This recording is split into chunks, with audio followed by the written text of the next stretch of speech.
এই বাড়ি ছেড়ে অন্য জায়গায় চলে গেলাম, আরেকটা বাড়িতে অন্য একজন আমার এক বন্ধুর বাড়ি চলে গেলাম। সেখান থেকে আমরা সমস্ত সাংগঠনিক কাজগুলো করতে শুরু করলাম। তারপর আমি পটিয়া চলে গেলাম, সেখান থেকে সাংগঠনিক কাজ করলাম। এভাবে আমরা ধাপে ধাপে অগ্রসর হয়েছি এবং নিজেকে যুক্ত। এবার মুফিদা আপা, আপনার কাছে আসতে চাই একই প্রশ্ন, যে মুক্তিযুদ্ধে যাবেন ভাবেননি কখনো, কিন্তু আমাদের লাল সবুজের গৌরবের পতাকা আপনারা ছিনিয়ে এনেছেন, যুদ্ধে অস্ত্র হাতে নেমেছেন, অনেক কষ্ট করেছেন দীর্ঘ 9 মাস, সেই স্মৃতিগুলো একটু জানবো। প্রথম যেটা যুদ্ধ হয়নি, কি যেন হচ্ছে সমসমা একটুখানি বুঝি, বেশি বয়স তো না, ক্লাস মিনিটে, তো এত বেশি বেশি বুঝি না, কিন্তু আমি খুব সেলাই পারদর্শী ছিলাম, গান বাজনায় ছিলাম, নাচে ছিলাম। তো ওই যে আমাদের স্বাধীনতার যে গানগুলি হতো এগুলি অনুষ্ঠান করতাম। একদিন হঠাৎ করে দেখেছি বলতেছে যে স্বাধীন আমরা। আমার আব্বা তখন কি করলেন, একটা শাড়ি নিয়ে আসলো, গত দিন একটা শাড়ি, সবুজ রঙের শাড়ি, একটা লাল কাপড় আর একটা হলুদ রঙের কাপড়। আব্বা বললো বেশ স্বাধীন, স্বাধীন হয়েছে, পতাকা বানা। আর আমার অভ্যাস ছিল পেপার কাটিং দেওয়ার করা, মানে পেপারের মধ্যে আমি বিভিন্ন তখনই বঙ্গবন্ধুর বিভিন্ন ছবি থাকতো, মানে সাদা কালো ছিল যদিও, তো আমি ওগুলো কেটে কেটে রাখতাম। ওগুলো কেটে কেটে রাখছি, আমার খাতার মধ্যে আছে। তো আমি পতাকা রাখছি, কি করলাম, আব্বা বললো, আমার যারা বললো আমার স্বাধীন, তারা মাঠে আছে, ওরা খুব মানে খিদায় কাটো। তখন আমার মা আর আমার চাচিরা সবাই রান্নার ব্যস্ত, আর আমি পতাকা বানানো নিয়ে যাচ্ছি, আমি পতাকা বানাবো। আমি তাড়াতাড়ি করে পতাকা বানালাম, 12টা পতাকা বানালাম এক বাসায়। আমাকে 2 টাকা করে দিল সবাই। সে বলেছে আমাদের অফিসে পাঠিয়ে দাও। প্রথমে আমি আমার বাড়িতে টাকাইলাম বাংলাদেশের পতাকা। আমি জানি না আমার আগে কেউ বানাচ্ছি কিনা, আমি কথাটা বলি যে আমার 27শে মার্চে 1971 সাল যে কেউ এরকম বানিয়েছিল কিনা। যখন আমরা ওখানে চলে গেলাম, আর থাকতে পারলাম না, তখন তো আমাদের বাড়ি একটা যেহেতু আমার বাড়িতে তো পতাকা, বাংলাদেশের পতাকা লাগানো আছে, তার মধ্যে একটা লাগানো আছে, সেও আমার বানানো বিভিন্ন ইয়েতে আমার থেকে নিয়েছিল পতাকা তুলি। তো আমার এই 25-24 টাকা এটা আমার হাতের মুঠাই ছিল, ওইটা আমি ইন্ডিয়া করি। ইন্ডিয়া চলে গেছি পরে তখন এখানে সংগঠন, আমার আব্বার সংগঠন ছিল, তখন মুক্তিযোদ্ধাদের ই করতে, ছেলেদেরকে সবাই জায়গায় করতেছে, ছেলেরা তো বেরো বেরো পালাচ্ছে। তখন আমার বন্ধু, আমি বললাম না যে ছেলেদের সাথে আমার বেশি বন্ধুত্ব ছিল, আমি বুঝতাম না, আমি দেখিনি। তখন আমি যাই পালাপালিকে দূরে দিতাম, কি করতেছি কেন, যুদ্ধে যা হয় মরবি নাহলে জয় করবি। বললাম যে কাকা আমি কিন্তু যাচ্ছি, আমি কিন্তু থাকবো, আমাকে নিয়ে যেতে হবে। তখন আমাকে বানাই দিলে লেডি অর্গানাইজার নগরের আন্ডারে। আমাকে সুতা, কাপড়, চেন এগুলি আমাকে আনে দিল, এই যে অর্গানাইজার ছিল উনি। কি বলে যে তোমাকে দিয়ে গেলাম, এখন তুমি কি করবা, তুমি দিবে।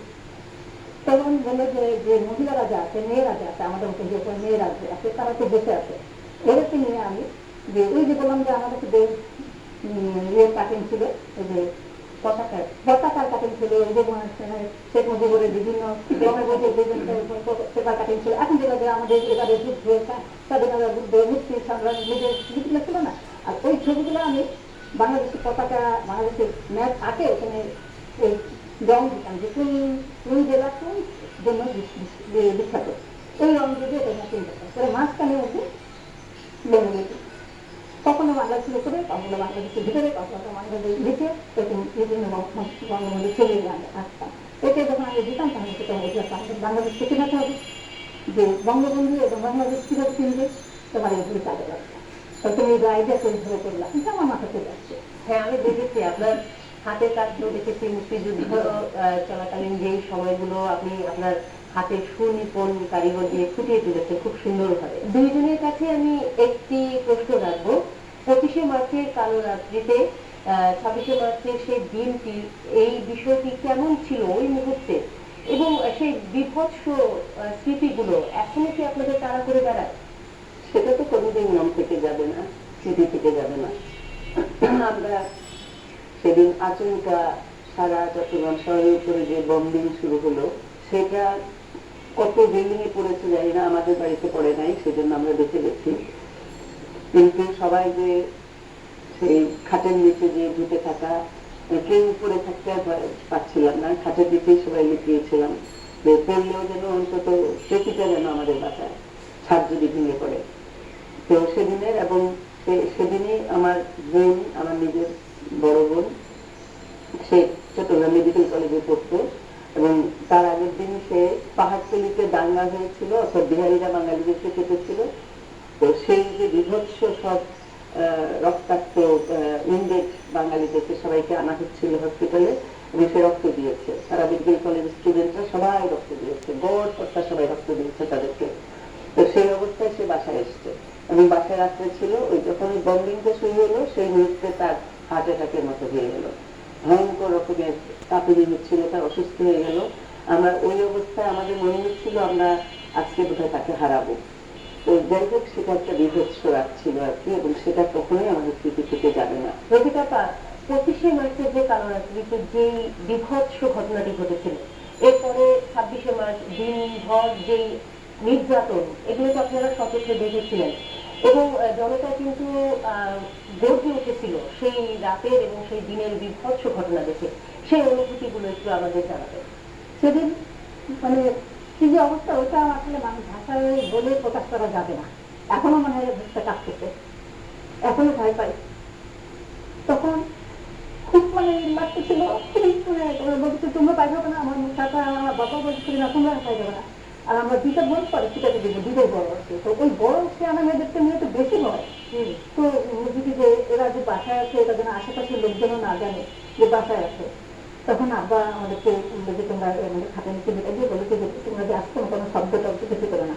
তারপর সাথে একটা আমার চাচা আমার বলেছে যে তো অস্ত্র যা হোক যে হোক নিয়ে যাবে, যদি কেউ নক করে বা কি করে যদি বের করে নিয়ে যায়, তখন তোমরা এই একটা আঘাত করে মরবে। তুমি যে ভয় যে ছিল, তখন কি ভয় ছিল এটা আসলে ভাষায় এখন প্রকাশ করা যাবে না। এ দেশকে হায়নার হাত থেকে মুক্ত করে স্বাধীনতার সূর্য যারা আমাদের ছিনিয়ে এনে দিয়েছিলেন, তাদের ত্যাগ আমাদের কাছে চির অম্লান। আর তাই আমাদের জাতির পিতা বঙ্গবন্ধু শেখ মুজিবুর রহমানের সুযোগ্য কন্যা মাননীয় প্রধানমন্ত্রী শেখ হাসিনা, মুক্তিযোদ্ধা সহ বীর শহীদদের পরিবার, বীর উত্তম খেতাবপ্রাপ্ত পরিবার, বীর বিক্রম ও বীর প্রতীক প্রাপ্ত যারা আছেন, তাদের সকলের পরিবারগুলোকে মাসিক ভাতা এবং বাৎসরিক কিছু সুযোগ সুবিধা সম্মানের সাথে প্রদান করে আসছেন। এখন আমরা আমাদের সম্মানিত অতিথি দুজনের কাছে আমি এই বিষয়টি নিয়ে একটু জানতে চাইবো যে আমাদের মাননীয় প্রধানমন্ত্রী শেখ হাসিনা যে সুযোগ সুবিধাগুলো আপনাদের জন্য সম্মানের সাথে প্রদান করছেন, এই বিষয়টি আপনারা কিভাবে দেখছেন এবং এগুলো কি পর্যাপ্ত কিনা, দিনাজপুর আপনার কাছে জানতে চাইবো। আমার মনে হয় অবশ্যই পর্যাপ্ত। এর থেকে বেশি একটা রাষ্ট্রের পক্ষে আর কি করা সম্ভব, কি দেওয়া সম্ভব?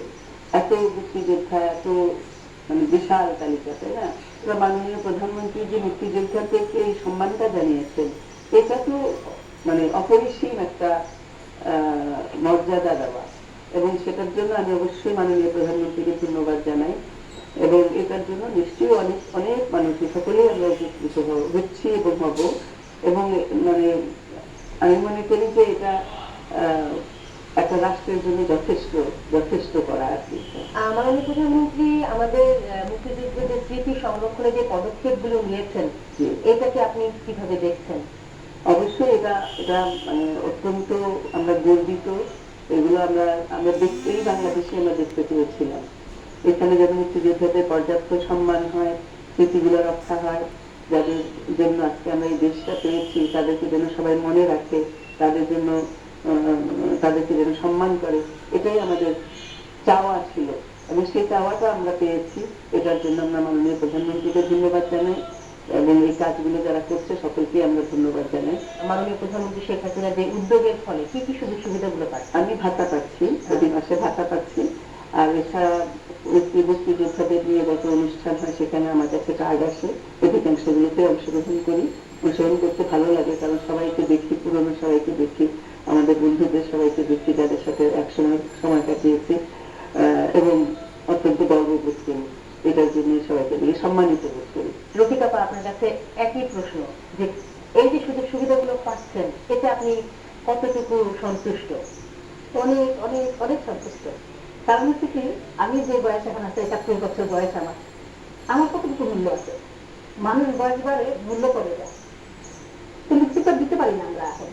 এই যে আমাদেরকে সরকার যে আমাদেরকে সম্মানটা দিচ্ছে, যে 20,000 টাকা, আমার কাছে অনেক টাকা, 20 লাখ মুক্তিযুদ্ধ করছি এবং তার সম্মান পাচ্ছি। আগে তো অবহেলিত ছিলাম, যখন থেকে এই সম্মানটা পাচ্ছি তখন মনে হচ্ছে হ্যাঁ আমি মুক্তিযোদ্ধা। এবং এই সম্মানটাই পাচ্ছেন কিনা আমাদের মাননীয় প্রধানমন্ত্রী শেখ অবশ্যই হাসিনার অবশ্যই যে প্রধানমন্ত্রী পদক্ষেপ উনি নিয়েছেন। হ্যাঁ আমাদেরকে যে মূল্য দিয়েছে, যে বিশেষ করে মহিলাদেরকে যে উনি আমাদের সম্মান দিয়েছে, এটার জন্য আমরা আমার কাছে কৃতজ্ঞ। আমরা শেষ করব, তবে আপনাদের দুজনের কাছে ছোট করে আমাদের মুক্তিযুদ্ধ এবং স্বাধীনতা আপনারা যে ছিনিয়ে এনেছেন, যে বিজয় আমরা উদযাপন করে এখন প্রতি বছর 52 বছর শেষ করে 53 বছরে পদার্পণ করলাম আমরা, এই বিষয়ে দর্শকদের উদ্দেশ্যে ছোট করে দিলাফরোজা আপা আপনিও বলবেন এবং রফিকা আপা আপনার কাছেও আসবো। আগে দিলাফরোজা আপা আপনি বলবেন। সেই মুক্তির আকাঙ্ক্ষা এখনো যায় নাই। আমি এখনো নারী মুক্তির জন্য কাজ করি। আমি বাংলাদেশ মহিলা পরিষদের অর্থ সম্পাদক, কেন্দ্রীয় কমিটি। আমি সম্পূর্ণ এই সারা জীবনে আমি 55 বছর ধরে আমি কিন্তু যুক্ত আছি এই কাজের সাথে, ভলান্টারি করে। অর্থাৎ আমি চাই যে আমাদের যে স্বপ্ন নিয়ে আমরা বাংলাদেশটা স্বাধীন করেছিলাম, সেই স্বপ্ন যেন আমাদের পূরণ হয়। এই দেশে যেন নারী পুরুষ সকলেই তাদের সম্মান নিয়ে, আত্মসম্মান নিয়ে, মর্যাদা নিয়ে সারা পৃথিবীতে মাথা উঁচু করে থাকতে পারে। এবং যে ধারাবাহিকতা, যে পর্যায়টা এখন চলছে, যে বাংলাদেশের যে উন্নয়ন হচ্ছে, আজকে বাংলাদেশ একটা উন্নয়নশীল দেশের থেকে একটা উন্নতির দেশ, মধ্য উন্নয়নের দেশের মধ্যে চলে যাচ্ছে, এই যে অবস্থাটা বাংলাদেশের, সেটা যেন আরো ধীরে ধীরে আরো অগ্রগতি হয়, আরো উন্নতি হয়, তাহলেই বলবো, মনে করবো যে আমাদের স্বপ্ন সার্থক হয়েছে। রফিকা আপা আপনার কাছে জানবো ছোট করে আপনার চাওয়াটা। প্রত্যেকটা মানুষকে নিজেকে সৎ রাখতে হবে এবং নিজেকে বোঝা না করে নিজেকে একটা সম্পদ হিসেবে নিজেকে দেশকে, নিজের সংসারে, নিজের পরিবারে নিজেকে সম্পদ মনে করে সেটাকে কাজ করতে হবে। আপনাদের দুজনকে অসংখ্য ধন্যবাদ, এত ব্যস্ততার মাঝে আমাদের অনুষ্ঠানে এসে সময় দিয়েছেন। দর্শক, আমরা আমাদের অনুষ্ঠানের শেষ প্রান্তে চলে এসেছি, তবে যাওয়ার আগে ছোট করে একটি কথা বলতে চাই। স্বাধীনতার চেতনাকে রক্ষা করতে জ্ঞান, বুদ্ধি ও সৎ বিবেচনাকে কাজে লাগানো একান্ত অপরিহার্য। স্বাধীনতার সার্বভৌমত্বের চেতনা সবাইকে অনুপ্রাণিত করুক, এই প্রত্যাশা নিয়ে আজকের অনুষ্ঠান এখানে শেষ করছি। সবাই ভালো থাকুন, সুস্থ থাকুন।